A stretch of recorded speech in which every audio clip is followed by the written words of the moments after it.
Último livro da Bíblia, não tem erro. Com os tablets e celulares mais fácil ainda, né? Mas você pode ir para o último livro da Bíblia, capítulo 1, a partir do versículo 1. Revelação de Jesus Cristo que Deus lhe deu para mostrar aos seus servos as coisas que em breve devem acontecer e que ele, enviando por intermédio do seu anjo, notificou ao seu servo João, o qual atestou a palavra de Deus e o testemunho de Jesus Cristo quanto a tudo que viu. Bem-aventurados aqueles que leem e aqueles que ouvem as palavras da profecia e guardam as coisas nela escritas, pois o tempo está próximo. João, às 7 igrejas que se encontram na Ásia, graça e paz a vós outros da parte daquele que é, que era e que há de vir, da parte dos 7 Espíritos que se acham diante do seu trono, e da parte de Jesus Cristo, a fiel testemunha, o primogênito dos mortos e o soberano dos reis da terra, aquele que nos ama e pelo seu sangue nos libertou dos nossos pecados, e nos constituiu reinos, sacerdotes para o seu Deus e Pai. A Ele a glória e o domínio pelos séculos dos séculos. Amém. Eis que vem com as nuvens e todo olho o verá, até quantos o traspassaram. E todas as tribos da terra se lamentarão sobre ele. Certamente. Amém. Eu sou o Alfa e Ômega, diz o Senhor Deus, aquele que é, que era e que há de vir, o Todo-Poderoso. Eu, João, irmão vosso e companheiro na tribulação, no reino e na perseverança em Jesus, achei-me na ilha chamada Pátimos, por causa da palavra de Deus e do testemunho de Jesus. Achei-me em espírito no dia do Senhor e ouvi por detrás de mim grande voz, como de trombeta, dizendo: o que vês, escreve em livro e manda às 7 igrejas, Éfeso, Esmirna, Pérgamo, Tiatira, Sardes, Filadélfia e Laodiceia. Voltei-me para ver quem falava comigo, e voltado vi 7 candeeiros de ouro, e no meio dos candeeiros um semelhante a filho de homem que com vestes talares e cingido à altura do peito com uma cinta de ouro. A sua cabeça e cabelos eram brancos como alva lã, como neve, os olhos como chama de fogo, os pés semelhantes ao bronze polido, como que refinado numa fornalha, a voz como voz de muitas águas. Tinha na mão direita 7 estrelas, e da boca saía-lhe uma afiada espada de 2 gumes. O seu rosto brilhava como o sol na sua força. Quando o vi, caí a seus pés como morto. Porém, ele pôs sobre a minha mão direita, dizendo: não temas, eu sou o primeiro e o último, e aquele que vive.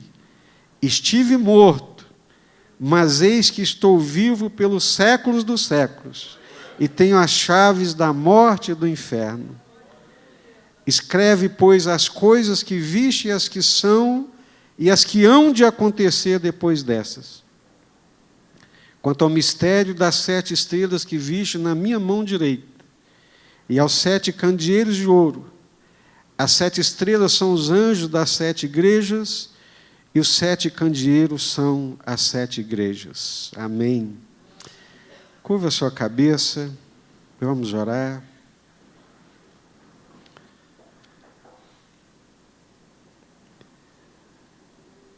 Senhor nosso Deus e eterno Pai, bendito seja o nome do Senhor. Só o Senhor é Deus e não há outro além de Ti. os céus, a terra, o mar e tudo que neles há proclamam a tua glória e a tua grandiosidade, porque só o Senhor é Deus. E nós estamos aqui nessa noite por causa do Senhor, porque nós te conhecemos, porque o Senhor se revelou a nós por meio de Jesus Cristo. Nós éramos estranhos, distanciados, alijados das promessas, das alianças, mas por causa do sangue de Jesus, nós fomos aproximados do Senhor.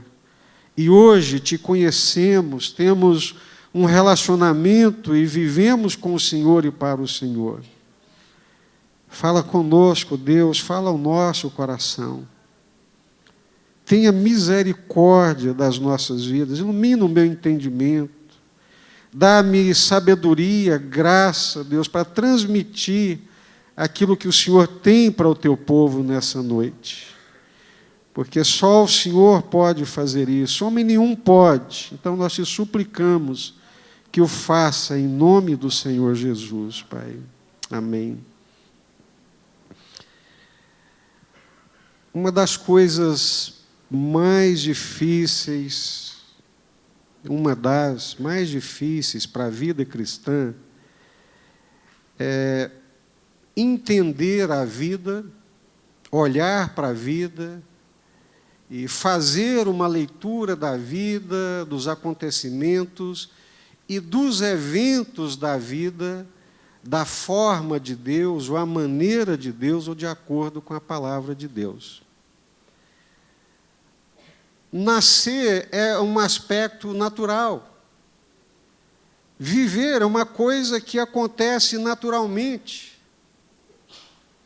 E nós vamos vivendo e aprendendo e sendo bombardeado com valores, com conceitos, com ideias de um lado e de outro, mas são coisas terrenas. São coisas da vida natural, dessa vida que é comum a todos os homens. Todos nós nascemos de uma mesma maneira, fomos concebidos de uma mesma forma, chegamos a esse mundo, vivemos nesse mundo, comemos, bebemos, respiramos, dormimos, acordamos, nos levantamos. É a vida normal, é a vida natural. Não precisamos nos esforçar para entender isso, para viver, porque é a vida, é natural da existência. Mas a vida espiritual, não. O entendimento das coisas espirituais, não. É de outra dimensão, é de outra competência. Possuem outra dinâmica, é uma dinâmica espiritual, não é natural. Por isso que a palavra de Deus, em várias porções, vai dizer que alguns de nós ainda somos carnais. Somos carnais porque vivemos como os homens naturais. Somos carnais porque ainda não entendemos a dinâmica da vida espiritual. Não conseguimos entender as coisas de Deus, as coisas espirituais, ao ponto de conduzir as nossas vidas nessa perspectiva e nessa dinâmica de Deus, espiritual, da vontade de Deus. E quando nós lemos a palavra de Deus, ela nos dá esse choque dessa outra realidade, desse outro mundo, dessa outra dinâmica da vida espiritual, das coisas de Deus, do reino de Deus. Mas não é fácil, porque nós somos naturais, nós somos carnais. E somos chamados, desafiados a transpor essa barreira do natural para entrar nessa dimensão sobrenatural, espiritual, de uma vida espiritual, de uma vida com Deus, na dinâmica de Deus, interpretando a vida e os eventos da vida com o olhar de Deus.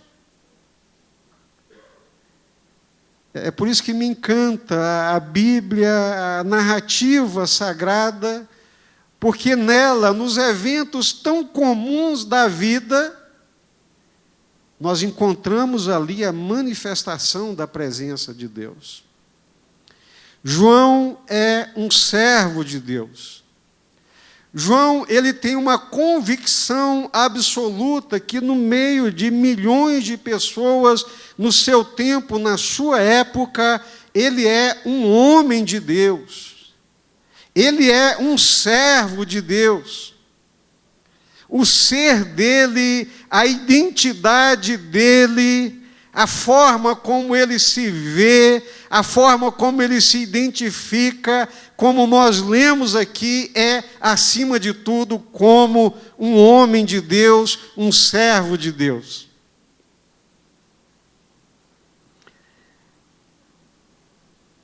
É comum você se assentar ao lado de outra pessoa e se cumprimentarem e ela te perguntar: quem é você? O que você faz? De onde vem? Para onde vai? É muito comum isso acontecer. E para João, o que estava mais claro, presente, identificador na sua vida e na sua existência era: eu sou um homem de Deus. Eu sou um servo de Deus. Eu vivo aqui nessa terra como qualquer outro ser humano, nasci como qualquer outro ser humano, vivo as pelejas de qualquer outro ser humano, como a mesma coisa que eles comem, vivo nesse tempo, nessa cultura, visto as mesmas roupas, mas há uma diferença. Eu sou um homem de Deus. Eu sou um servo de Deus. Eu vivo e existo para servir a Deus. Eu vivo e existo e até o meu último suspiro vai ser dado para a glória de Deus. É a razão, é a motivação. Não importa as coisas corriqueiras do cotidiano, que me cercam e que tomam também o meu tempo, mas a essência do meu ser é a de que eu sou um homem de Deus, um servo de Deus e vivo para servir a Deus. A palavra Apocalipse quer dizer revelação, e é João que está escrevendo. Essa é a revelação ou apocalipse de Jesus Cristo que Deus lhe deu para mostrar aos seus servos. Aos servos de Deus. As coisas que em breve devem acontecer, e ele mandou isso por intermédio do seu anjo e notificou a quem? Ao seu servo João. João é um servo de Deus, é um homem de Deus, ele possui comunhão com Deus, ele ouve a voz de Deus, Deus lhe revela as coisas do presente, e aqui lhe revelou as coisas do porvir, porque ele é um homem de Deus, ele é um servo de Deus. E ele começa, então, esse livro, o Apocalipse, tão famoso, tão debatido, mas se apresentando como um servo de Deus. Como está raro, escasso, nos dias de hoje, essa figura. Nós temos muitos religiosos, muitos membros de igrejas. As igrejas estão cheias. Aqui, no Nordeste, no Sul, evangélicos, católicos, as igrejas estão cheias. Mas caça-se a dedo. É agulha no palheiro para encontrar alguém do qual se possa dizer: é um servo de Deus, é uma serva de Deus, é uma serva de Deus. Quando abre a boca, fica notório que é uma serva de Deus. É um servo de Deus. Quando abre a boca, é um servo de Deus. Dá para perceber. Exala, o perfume de Cristo brota e é exalado porque é um servo de Deus. Raro, difícil de ser encontrado nos dias atuais, porque nós temos vivido numa relação com Deus, não para Deus, tão pouco para a vontade de Deus e tão pouco rendidos ao querer de Deus. Mas temos nos relacionado com Deus de uma forma autocentrada, colocando Deus ao nosso redor. Isso é existencial, isso é questão de consciência, isso é questão de coração, isso é questão de revelação do Espírito Santo. Mas o fato é que João tem plena convicção de que ele é um servo de Deus. Eu não posso, e nem me passa pela cabeça, nem de longe, avaliar quem quer que seja. Eu não me dou o direito de desconfiar de quem quer que seja. Até porque Samuel, o grande Samuel, homem de Deus, profeta de Deus, nessa área cometeu um terrível engano. Ao ponto de Deus chamar-lhe a atenção e dizer: Samuel, eu não olho como os homens olham para a aparência, mas eu olho para o coração. Então, eu só posso pensar a respeito de mim mesmo, assim como você também pode e deve pensar a respeito de você mesmo. E eu acho que nós deveríamos nos perguntar nessa noite. Essa é uma realidade espiritual tão presente na palavra de Deus. Eu tenho vivido para servir a Deus, ou eu tenho vivido para me servir? Eu sou um servo de Deus, ou quero fazer de Deus meu servo?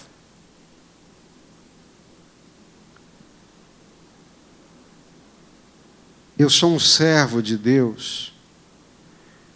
Eu tenho vivido para a glória de Deus.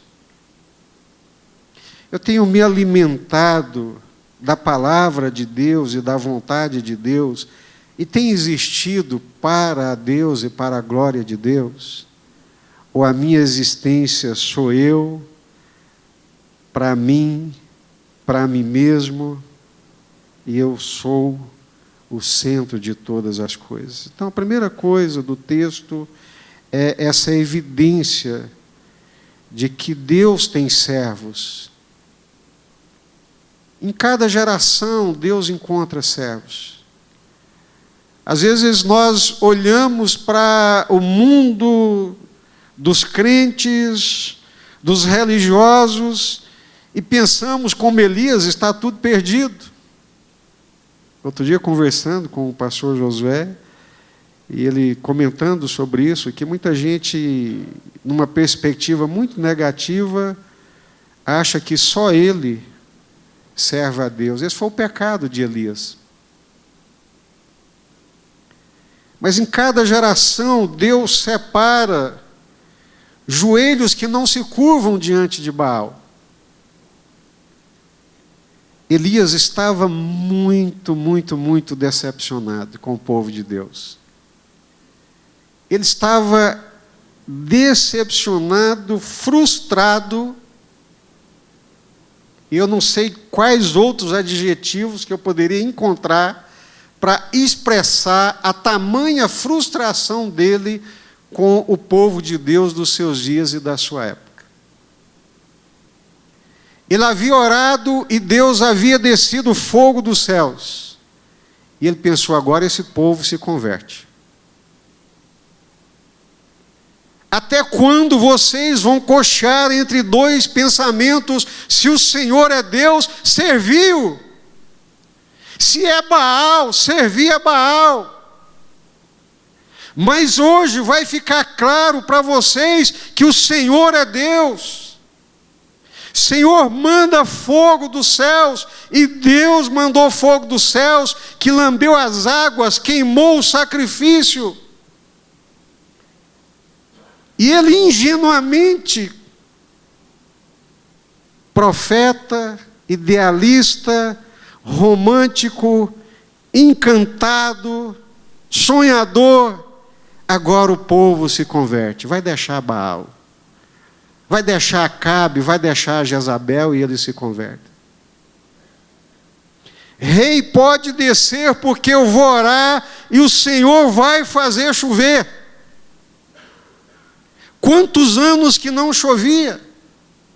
O povo já estava comendo esterco de pombos, caçando água por todos os cantos, animais mortos, uma seca terrível. E Elias diz, eu vou orar, e o Deus vivo, o Deus eterno, o Deus de Israel, o Deus de Abraão, o Deus de Isaque, o Deus vivo, o Deus que ouve, Ele vai ouvir a minha oração e vai fazer chover. E orou, e choveu, e ele pensou, agora o povo serve a Deus. Agora o povo vai servir ao Senhor de todo o coração. Agora esse povo vai ser servo de Deus. E desce para a cidade correndo adiante da carruagem. E quando ele chega lá, que decepção e que frustração, nada mudou, nada tinha mudado. O coração do povo, do rei, da rainha, dos lacaios e de todo mundo continuava do mesmo jeito.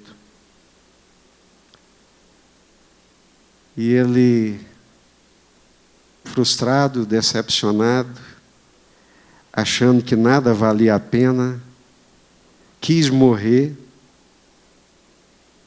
Deus, eu não sou melhor do que os meus pais, eu não sou melhor do que os outros profetas.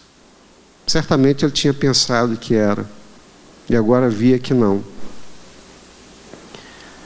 Eu não sou melhor do que os meus pais.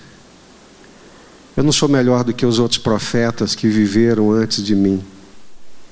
Eu vi fogo descer dos céus, ressuscitei mortos, vi uma terra seca, um céu com janelas fechadas, sendo aberto pelo poder da oração, mas hoje eu descubro que eu não sou melhor do que os meus pais.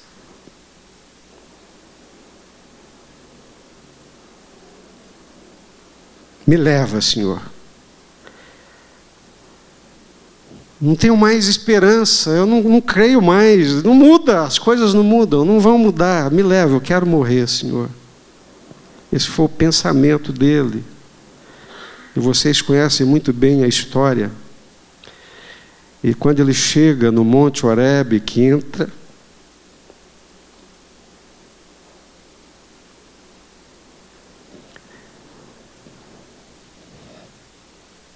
dentro daquela caverna, achando que tudo realmente tinha acabado e que nada valia mais a pena, de repente ele escuta aquelas trovoadas, aqueles ribombares, terremoto, ventania, árvores se arrebentando, pedras rolando e se despedaçando, e ele fica quieto. Mas quando ele ouve cicio suave, ele cobre a face e sai para fora da caverna, porque eu sabia que era Deus.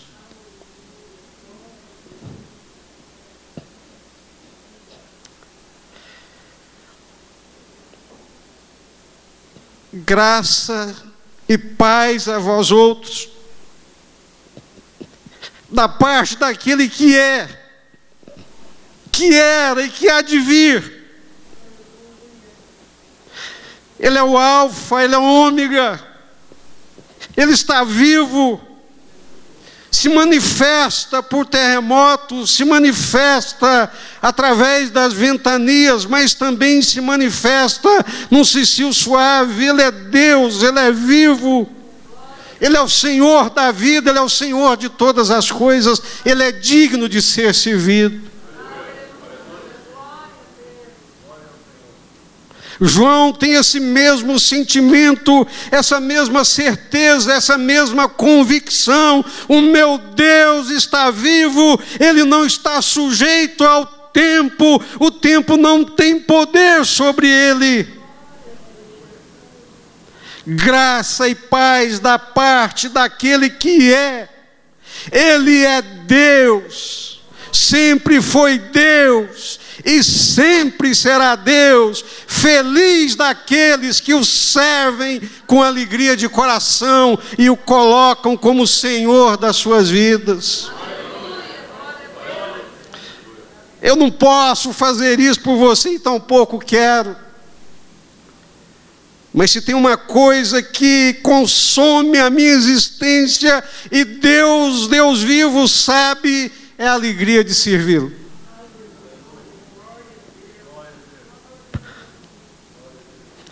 É a alegria de saber que Ele é, que Ele sabe de todas as coisas, que Ele conhece todas as coisas, que Ele é um Deus presente, é um Deus vivo, é um Deus que se revela, é um Deus que escuta as nossas orações.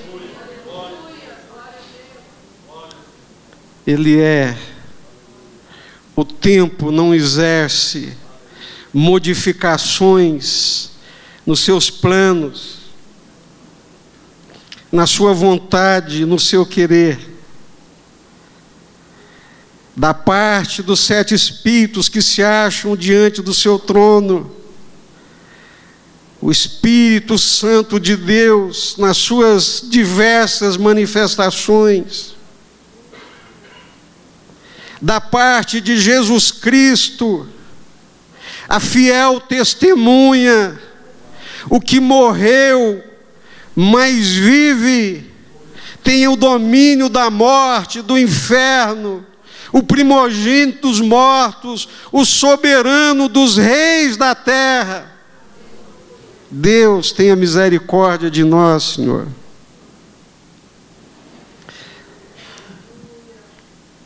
Converta o nosso coração.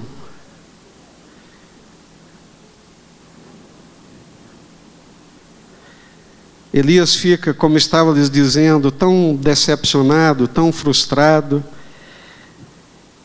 que o Senhor se manifesta a ele e pergunta: Elias, o que você está fazendo aqui, Elias? O que você está fazendo da sua vida, Elias? E vocês se lembram qual foi a resposta de Elias? Israel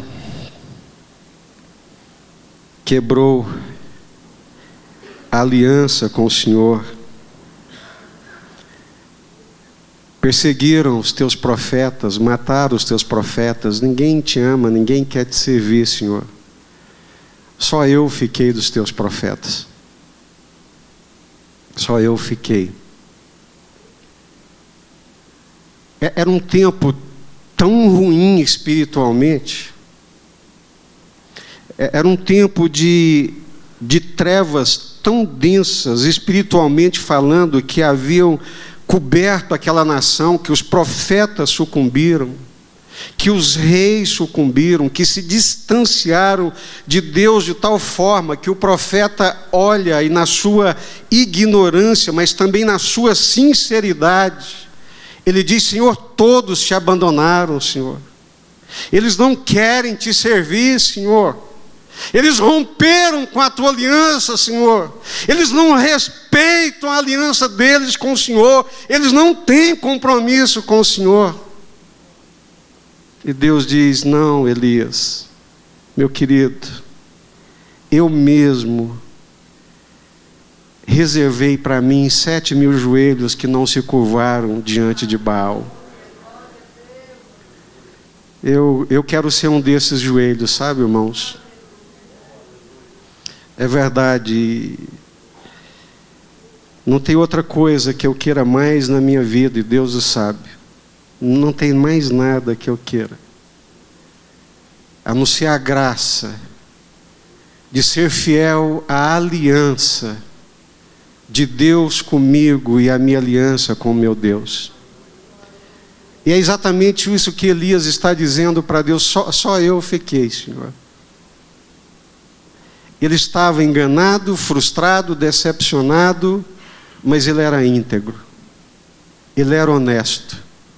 Enfrentou uma nação inteira, enfrentou reis, falsos profetas, falsos sacerdotes, religiões falsas, mentiras enganadoras e infernais.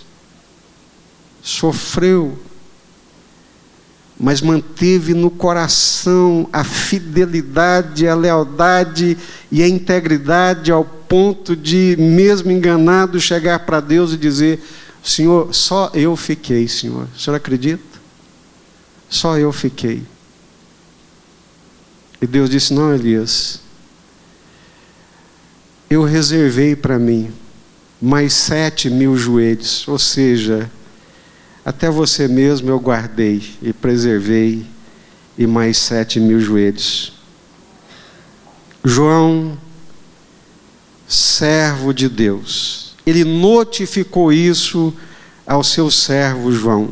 João era um servo de Deus. Em cada geração, Deus separa os seus servos. Em cada geração, Deus tem homens e mulheres que não consideram as suas vidas preciosas para si mesmo. Continuam trabalhando lá no seu banco, atrás do caixa, sofrendo as pressões, as metas a serem batidas, as pressões do dia a dia, a conta que tem que pagar no dia 10, a escola do menino, o plano de saúde que tem ou não tem. É um ser humano como outro qualquer, debaixo das mesmas demandas, mas ele tem uma diferença crucial. Ela tem uma diferença crucial. É um servo de Deus. É uma serva de Deus. É um joelho que não se curva diante de Baal. É um joelho que não quebra a aliança com o Senhor. Glória a Deus. E olha como João diz a respeito de Jesus. Gente, eu me lembro de daquela segunda geração ali de discípulos já dos apóstolos. Diz a história que ele foi preso já velhinho, com mais de 80 anos. E as autoridades, com dó dele, chegam para ele e dizem: olha, o senhor já está tão velho, não precisa sofrer tudo isso que o senhor está sofrendo.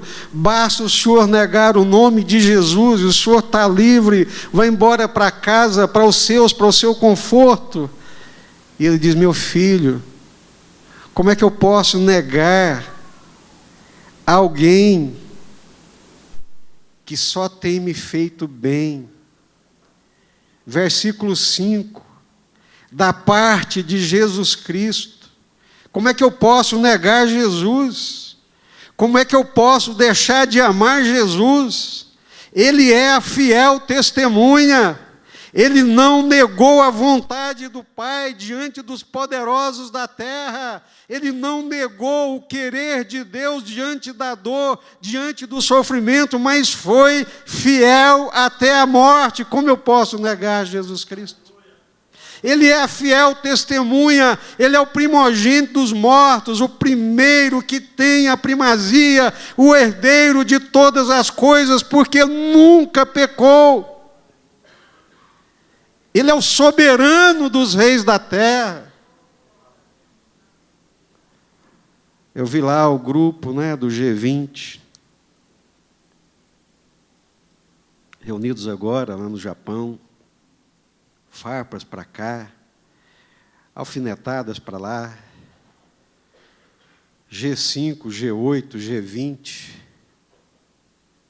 cada um medindo forças, estratégias diplomáticas, pressões de um lado e de outro. E eu vou para a palavra de Deus, está escrito, olha, recebam a paz, recebam a paz daquele que é, daquele que era, daquele que há de vir. Recebam a paz do Espírito Santo de Deus, que assiste diante do trono de Deus. Recebam a paz da parte de Jesus Cristo, que é a fiel testemunha, o primogênito dos mortos, o soberano dos reis da terra. É dele que nós queremos a paz, é dele que vem a verdadeira paz. Aquele que nos ama e pelo seu sangue nos libertou dos nossos pecados, para nos fazer reis e sacerdotes de Deus, para que tivéssemos livre acesso à presença de Deus. Ele derramou o seu próprio sangue. A Ele seja a honra, a glória, o louvor para todo sempre. A Jesus, o Cordeiro de Deus, que nos ama, que pelo seu sangue nos libertou. Essa paz que nós temos de botar a cabeça no travesseiro e dormir em paz, porque estamos reconciliados com Deus. Essa paz de não ter nenhum peso na consciência, porque o sangue de Jesus limpa a nossa consciência, purifica o nosso coração, nos torna mais alvos do que a neve. Essa é a verdadeira paz. Para que isso acontecesse, Ele deu o seu próprio sangue. É por isso que quando João vira para ver quem é que falava com ele, e ele vê aquele varão glorificado, com cabelos mais alvos do que a neve, olhos como chama de fogo, um cinto talar aqui no peito, os pés reluzentes como um latão brilhante, a voz como voz de muitas águas. Ele cai prostrado no chão, sabendo que é o Senhor Jesus, o soberano dos reis da terra, aquele que nos ama e pelo seu sangue nos libertou dos nossos pecados. Glória a Jesus.